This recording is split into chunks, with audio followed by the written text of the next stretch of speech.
Investigar el delito desde cualquier perspectiva es una tarea compleja que no hay en duda las dificultades que surge al tratar de implicar este método. La delincuencia transnacional y el crimen organizado, en buena parte, ya fueron establecidas por estudios anteriores para enfrentar este tipo de delincuencia que esta tarea en la cual se ve involucrada el Ministerio por un mandato constitucional y por disposición legal. Es por la razón que Parlamento, el avance de la tecnología informática y su influencia en casi todas las áreas de la vida social, han surgido una serie de comportamientos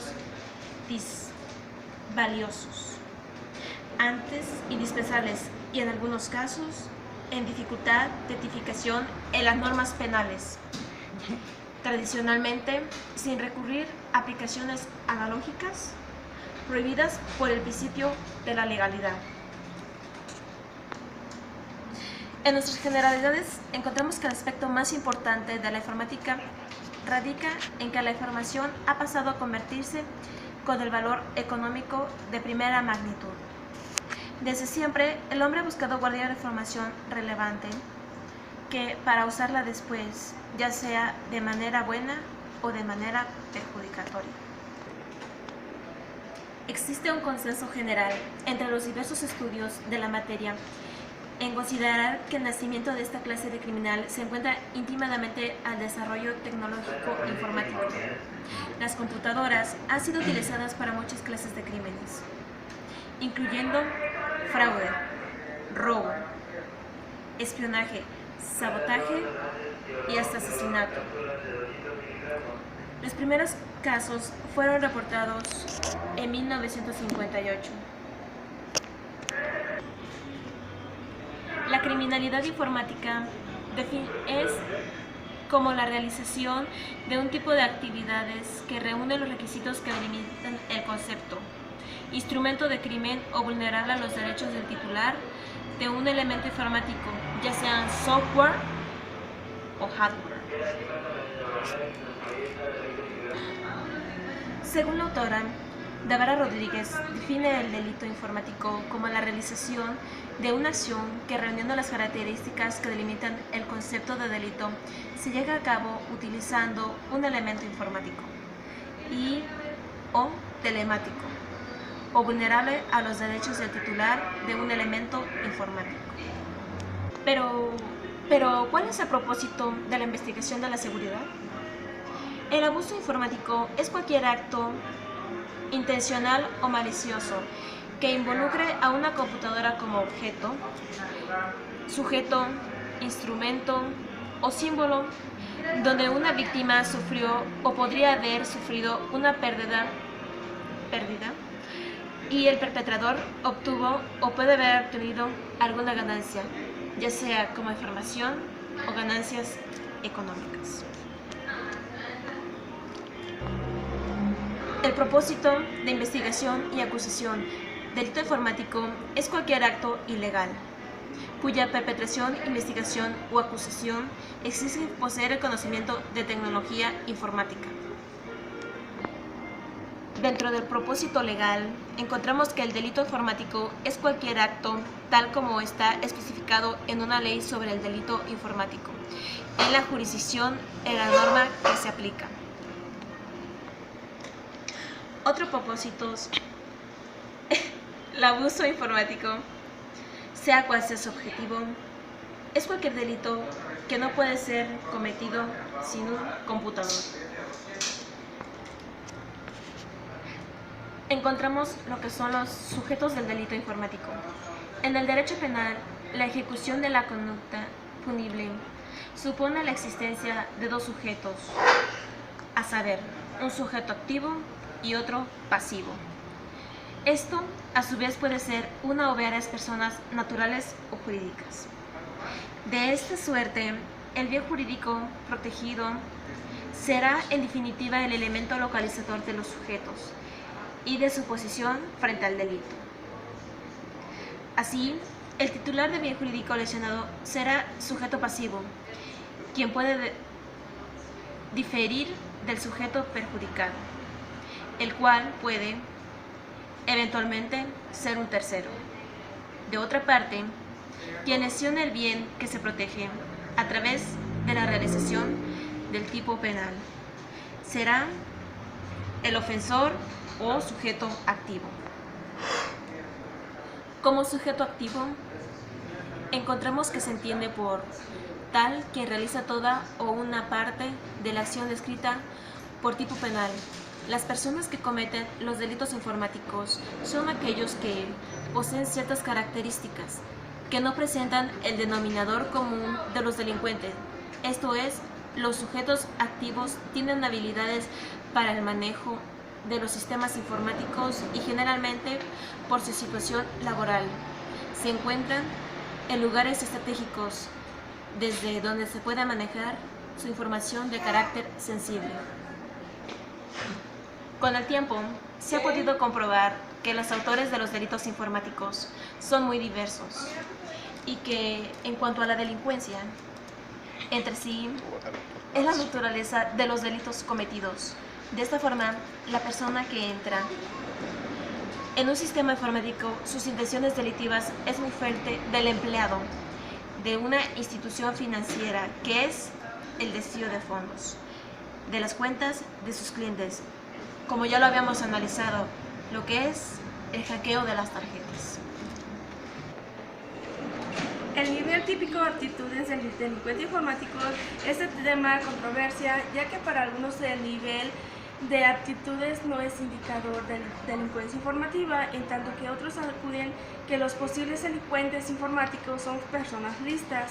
Sin embargo, teniendo en cuenta las características ya mencionadas de las personas que cometen los delitos informáticos, estudiosos en la materia los han catalogado como delitos de cuello blanco, término introducido por primera vez en el criminólogo norteamericano Edwin Sophers en el año 1943. Efectivamente, este conocido criminólogo señala un sinnúmero de conductas que considera como delitos de cuello blanco, aun cuando muchas de estas conductas no están tipificadas en los ordenamientos jurídicos como delitos, y dentro de los cuales cabe destacar las violaciones de las leyes de patentes y fábrica de derechos de autor. El mercado negro es el contrabando en las empresas, en la evasión de impuestos, las quiebras fraudales, corrupciones y los altos funcionarios entre estos. Asimismo, este criminólogo estadounidense dice que tanto la definición de los delitos informáticos como de los delitos de cuello blanco no están de acuerdo al interés protegido, como sucede en los delitos convencionales, sino de acuerdo al sujeto activo que los cometen. Entre las características en común que poseen ambos delitos, tenemos en cuenta que el sujeto activo del delito es una persona de cierto estatuto socioeconómico. Su comisión no puede explicarse por pobreza, ni por la mala habitación, ni por carencia de recreación, ni por baja educación, ni por poca inteligencia, ni por instabilidad emocional. De manera creciente en la nueva literatura angloamericana sobre estos temas se emplea el término hecho penal profesional. Con esta referencia, el papel profesional y la actividad económica, la caracterización del delito económico se fundamentan ahora menos en la respetabilidad del autor y su pertenencia a la capa social alta, y más en la peculiaridad del acto y en el objetivo del comportamiento. A este respecto, Marcelo Huerta y Claudio Olivano dicen que en lo relativo a tratarse de ocupacional crímenes, es cierto que muchos de los delitos se cometen desde dentro del sistema por personas que habitualmente lo operan y que tienen autorizado los accesos. Sin embargo, las tendencias modernas apuntan hacia... Es difícil elaborar estadísticas sobre ambos tipos de delitos de cuello blanco y delitos informáticos. La cifra negra es muy alta, no es fácil descubrirlo y sancionarlo, en razón del poder económico de quienes lo cometen, pero los daños económicos son altísimos. Existe una gran indiferencia de la opinión pública sobre los daños ocasionados a la sociedad. La sociedad no considera delincuentes a los sujetos que cometen este tipo de delitos, no los consideran delincuentes, no los desprecia ni los desvaloriza. Por el contrario, el autor o autores de este tipo de delitos se considera a sí mismos respetables. Dice un muchacho que se me puede llamar. Como sostiene Gutiérrez Francés, con carácter general,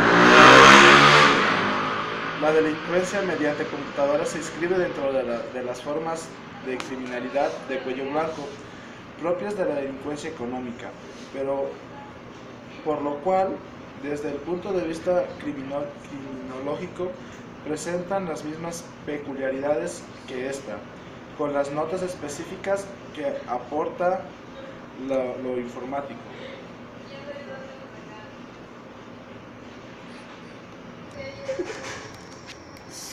Aquí el doctor Santiago Acurio del Pino nos da su opinión. Dice que por su parte considera que a pesar de que los delitos informáticos no poseen todas las características de los delitos de cuello blanco, sí coinciden en un número importante de ellas. Por tanto, diremos que la calificación del sujeto activo no es un elemento determinante en la delincuencia informática. Solo algunos delitos, como los cometidos por los hackers propiamente dichos, podrán considerarse como realizados por un sujeto altamente calificado. Los más no requieren en cuanto al sujeto calificación, ya que pueden cometerse por personas que recién inician en la informática o por niños que estén aprendiendo individualmente en sus hogares. El mundo de computación se va convirtiendo paulativamente en un área común y corriente, gracias a la facilidad con la que los modernos sistemas y programación pueden ser controlados. Dentro de poco tiempo, la operación de un sistema electrónico será tan fácil como manejar una televisión. Hablando un poco del sujeto pasivo en el área de los delitos de cuello blanco, dice que el sujeto pasivo titular del bien jurídico que el legislador protege y sobre la cual recae la actividad típica del sujeto activo.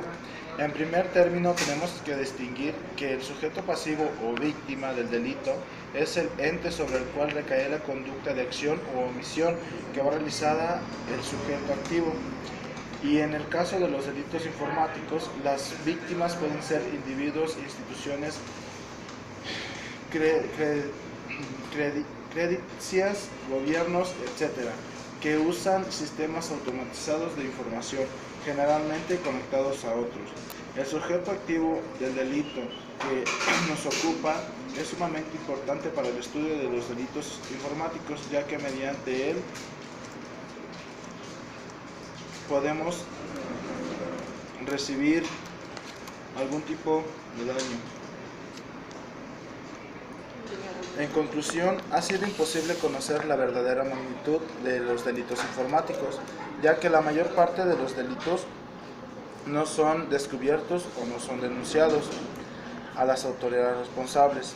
Y si esto se le suma la falta de leyes que protejan a las víctimas de estos delitos, la falta de preparación por parte de las autoridades para comprender, investigar y aplicar el tratamiento jurídico adecuado a esta problemática, el temor por parte de las empresas es denunciar este tipo de ilícitos por el desprestigio que esto pudiera ocasionar a su empresa y las consecuentes pérdidas económicas, entre otros más. Trae como consecuencia que las estadísticas sobre este tipo de conductas mantenga bajo llamada cifra oculta o cifra negra. También se reconoce que para conseguir una prevención efectiva de la criminalidad informática se requiere en primer lugar un análisis objetivo de las necesidades de protección y de las fuentes de peligro. Una protección eficaz sería contra la autoridad informática. Presupone ante todo que las víctimas potenciales conozcan las correspondientes técnicas de manipulación, así como sus formas de encubrimiento. Gracias.